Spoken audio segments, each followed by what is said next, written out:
بڑے بزرگ کالم نگار ہیں، اور اب میں ان کے بارے میں، بزرگ ہیں تو میں کیا کہہ سکتا ہوں، میں یہ بھی نہیں کہہ سکتا کہ وہ سٹھیا گئے ہیں، کیونکہ وہ تقریباً 82-83 سال ان کی عمر ہے۔ نام ہے ان کا ہارون الرشید۔ انہوں نے ایک درفتنی کہے کہ جو بھی ہے وہ چھوڑی ہے، پھل جھڑی چھوڑی ہے عمران خان کی وصیت کے حوالے سے۔ اچھا، یہ جو وصیت جس کا تذکرہ ہو رہا ہے یہ تقریباً 6 مہینے پہلے کی بات ہے۔ اس کے اسکرین شاٹس بھی آ چکے ہیں کہ یہ بنیادی طور پر جو عمران خان کی سالی ہیں مریم ریاض بھٹو، جو بشرا بی بی کی بہن ہے، انہوں نے ایک مرتبہ کہا تھا جی کہ ان کے بڑے قریبی لوگ عمران خان سے ملے ہیں اور انہوں نے یہ وصیت کی ہے۔ انہوں نے ان کا یہ میسج، مریم ریاض بھٹو کا یہ میسج کسی طرح عمران خان کی ہمشیرہ علیمہ خان تک پہنچا، تو انہوں نے کہا کہ ربش، گاربیج، بکواس۔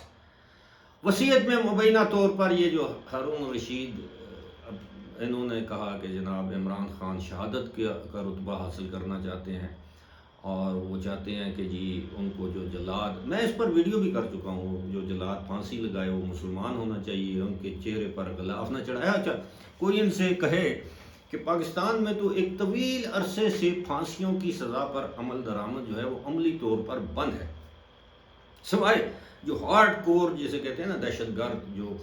ہماری افواج پاکستان یا سیکیورٹی اداروں پر حملوں میں ملوث لوگ ہیں، ان کو پھانسیاں دی جاتی ہیں، اور وہ بھی ایک طویل عرصہ ہو چکا ہے کہ ہم نے نہیں سنا کسی کو پھانسی کی سزا دی گئی ہو۔ لیکن عمران خان کے بارے میں کبھی کہا جاتا ہے کہ ان کو زہر دیا جائے گا، کبھی کہتے ہیں کہ جی ان کو گولی مار دی جائے گی، کبھی کہتے ہیں جی ان کو پھانسی لگا دی جائے گی۔ پتہ نہیں ان کو عمران خان کے مرنے کا شوق ہے،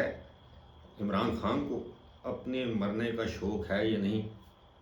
کسی کو نہیں ہوتا۔ آپ کو یاد ہوگا جب وہ پیشیوں پر جاتے تھے عدالت میں، تو کس طرح وہ سر پر وہ جو نہیں ہوتے ڈیلیوری بوائز جو لے کر آتے ہیں، جس میں وہ پیزا ڈیلیوری اور برگر شرگر گھروں میں لے کر آتے ہیں، ان کے اس طرح کی ایک وہ ڈبہ یا پیٹی اپنے سر پر چڑھا کے آگے پیچھے حصار بنا کے وہ آتے تھے۔ انہیں اپنی جان بہت عزیز ہے، اور جان عزیز ہونی بھی چاہیے۔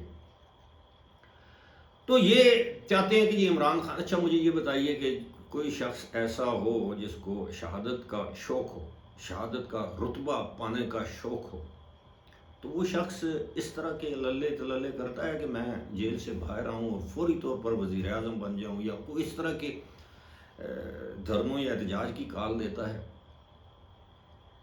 پتہ نہیں یہ کیسا شہادت کا رتبہ ہے جو عمران خان حاصل کرنا چاہتے ہیں، اور وہ پھانسی بخوشی پھانسی لگنا چاہتے ہیں۔ یہ لہو گرمانے کا ایک طریقہ ہے۔ اور ہارون رشید،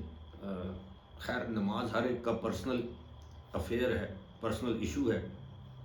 5 وقت کے نمازی انسان ہیں، لیکن اتنا جھوٹ بولتے ہیں، اتنا جھوٹ بولتے ہیں کہ آپ سوچ نہیں سکتے۔ میری 1-2 ملاقاتیں ہیں ان کے ساتھ،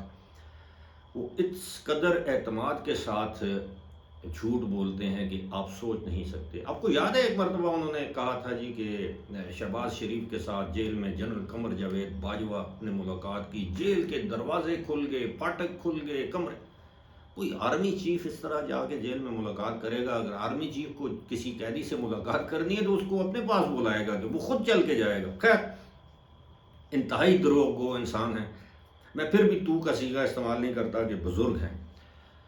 لیکن اس طرح کے لوگوں نے اپنی ساکھ جو ہے وہ خود خراب کی ہے، تباہ کی ہے۔ تو عمران خان کو بالکل شہادت کا رتبہ پانے کا کوئی شوق نہیں، اور نہ ہی پاکستان کی ریاست یا اسٹیبلشمنٹ کو یہ کوئی شوق ہے وہ عمران خان کو پھانسی لگائیں اور بھٹو کے بعد، ذوالفقار علی بھٹو کے بعد ایک اور تمغہ اپنے سینے پر سجا لیں یا ماتھے پر کوئی تاج سجا لیں، اس طرح کا۔ تو پھانسی اس طرح نہیں لگائی جاتی، پہلے پھانسی کسی عدالت سے سزا ہوتی ہے، پھر اپیلیں ہوتی ہیں، پھر مرسی پٹیشن ہوتی ہے، یہ ایک طویل ایک عمل ہے، اس کے بعد پھانسی لگائی جاتی ہے۔ لیکن خیر، یہ جو ان کے فالوورز ہیں، ان کو تو جو کہیں گے وہ یقین کریں گے آنکھیں بند کر کے۔ بہرحال یہ جو دولت کے پجاری اور ڈالروں کے پجاری ہیں وہ اسی طرح کی خبریں دیتے ہیں۔ لیکن جناب سب سے امپورٹنٹ خبر اس وقت یہ ہے کہ مولانا فضل الرحمان نے ہاں کر دی 26ویں آئینی ترمیم کی حمایت میں۔ پی ٹی آئی تو عملاً الگ ہو چکی ہے، ان کا اپنا کوئی ڈرافٹ نہیں تھا، اور انہوں نے کہا جی کہ 17 تک اس کو مؤخر کریں، مؤخر والا کام تو ہے نہیں، 18 19 کو، یہ 17 کو یا 19 کو کہ 18 کو بلاول بھٹو زرداری وہ خزانہ کارساز جس میں بے نظیر بھٹو جس دن پاکستان آئی تھیں 2007 میں، آپ کو یاد ہو تو کراچی میں ایک بم دھماکے میں ان کے بہت سے کارکن شہید ہوئے تھے اور بہت سے زخمی ہوئے تھے، تو یہ ایک ایسا موقع ہے خزانہ کارساز کی برسی پر بلاول بھٹو زرداری تو کراچی میں ہوں گے، اس سے پہلے یا تو یہ 17 کو یہ سارا کام نپٹا دیا جائے گا یا پھر 19 کو یا 20 کو چلیں۔ لیکن مولانا فضل الرحمان آج ٹنڈو والا یار میں گئے ہوئے تھے، وہاں پر انہوں نے جرنلسٹ سے، صحافیوں سے گفتگو کرتے ہوئے کہا کہ آئینی ترمیم پر ہمارے معاملات تقریباً طے پا چکے ہیں، اور حکومت کا جو مسودہ تھا اس کو ہم نے مسترد کیا، اس میں جو باتیں تھیں کچھ ایسے نکات تھے، 3 ایسے تھے نکات کہہ لیں یا تجاویز کہہ لیں آئینی ترمیم میں، جو کہ عوام کے حقوق پر جو ہے وہ قدغن لگانا یا عدلیہ کی آزادی پر قدغن لگانے کے مترادف، وہی کہ جی ملٹری کورٹس ہوں اس طرح کے، جو تو اس کو ہم نے مسترد کر لیا، حکومت نے وہ واپس لے لیے، اور اب ہم معاہدے کے قریب ہیں۔ اور یہی تاثر تھا کہ مولانا فضل الرحمان جو ہے وہ جہاں دیدہ زیرک سیاستدان ہیں، زیرک کا لفظ اتنا استعمال ہوتا ہے ان کے بارے میں کہ اب زیرک کہنے کو دل ہی نہیں، بہرحال وہ انتہائی سمجھدار انسان ہیں، وہ پھسلن والی جگہ پر پاؤں رکھنے والے سیاستدان نہیں، ان کی ہر چیز میں ملکی مفاد ضرور ہوگا، لیکن ان کا اور ان کی ذات کا اور ان کی پارٹی کا مفاد وہ پہلے سوچتے ہیں، اور مفاد جہاں سے انہیں ملنا ہے ان کو معلوم ہے مولانا فضل الرحمان کو کہ وہ حکومت سے ملنا ہے اور اسٹیبلشمنٹ سے ملنا ہے یا حکومت کی اتحادی جماعت پاکستان پیپلز پارٹی سے ملنا ہے، انہیں پاکستان تحریک انصاف سے کوئی مفاد نہیں ملنا، ان کو پاکستان تحریک انصاف سے ماضی میں بھی رسوائی ملی تھی، آئندہ بھی رسوائی ملے گی، اور جس دن مولانا فضل الرحمان اس آئینی ترمیم کے حق میں ووٹ دیں گے اس کے بعد آپ دیکھیے گا کہ تحریک انصاف والے مولانا فضل الرحمان کے ساتھ کرتے کیا ہیں۔ مولانا فضل الرحمان کو اس بات کا احساس ہے، تو انہوں نے انگیج رکھا پاکستان تحریک انصاف کو، اپنا قد اور وزن بڑھایا، اور اب وہ ساتھ دیں گے۔ انہوں نے خود اپنے زبان سے یہ بات کہی ہے کہ جی وہ قریب پہنچ چکے ہیں، اور ان کا اور پاکستان پیپلز پارٹی کا جو مسودہ ہے وہ آپس میں کافی ہم آہنگ ہے۔ تو اب مولانا فضل الرحمان تو ظاہر ہے، جس طرح میں نے پہلے کہا کہ وہ گیلی سطح پر اپنا پاؤں نہیں رکھتے کہ وہ سلپ ہو جائیں اور گر جائیں، پیٹھ کے بل گریں یا منہ کے بل گریں، نہیں، وہ ایسا کبھی نہیں کرتے، ان کا ماضی ہمیں یہی بتاتا ہے۔ اور مولانا فضل الرحمان اب ساتھ دیں گے تو پھر ظاہر ہے وہ آئینی ترمیم بھی ہوگی۔ اچھا، پھر انہوں نے یہ بات بھی کہی آج کہ جناب یہ جو آئینی عدالت انڈائریکٹلی کہ جی آئینی عدالت کے قیام کے وہ حق میں ہیں، چاہے وہ بینچ بنے چاہے وہ عدالت بنے، معاملات یعنی مولانا فضل الرحمان کے بقول ان کے طے پا چکے ہیں۔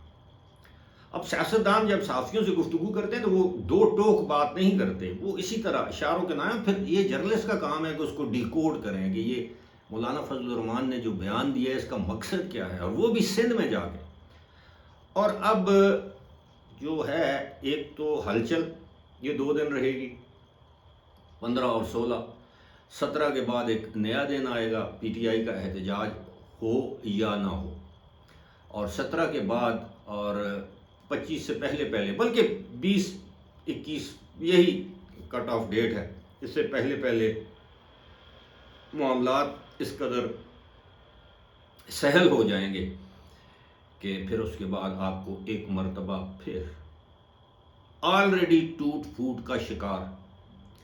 یہ کہتے ہیں نا ڈس ارے انگریزی میں کہتے ہیں، وہ اس میں پاکستان تحریک انصاف میں آپ کو مزید